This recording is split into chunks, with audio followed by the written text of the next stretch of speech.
be suing somebody, luring somebody by fraud and deceit. Interesting in Florida, providing a controlled substance for the purpose of exploiting somebody, also considered trafficking. So sometimes you might see somebody who is hooked on some kind of drug, might be cocaine, might be heroin. It was intentional. They were intentionally given those drugs to create that habit, to create that addiction so that they can be easily controlled. We do have a case in Florida, labor case, might surprise you, labor case in Palatka, Florida, where the farmer, grower in this case, what they were doing was they were picking up homeless men who may or may not have already been addicted to some form of substance or another. A lot were addicted to alcohol.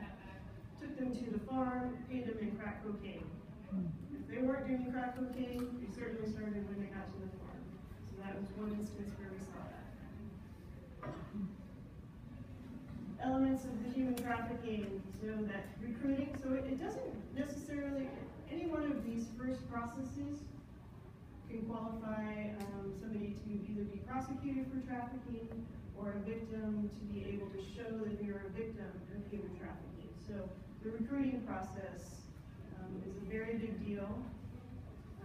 The harboring, which means keeping of somebody here in the U.S., transportation, provision, or obtaining. This is all just to say that it's no longer just moving somebody across the state line. You don't actually have to move anybody across the state line to be considered a trafficker or a victim of trafficking.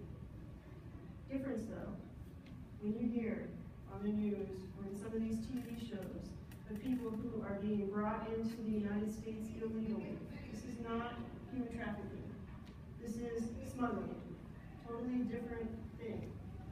Smuggling somebody in is way different than trafficking somebody in the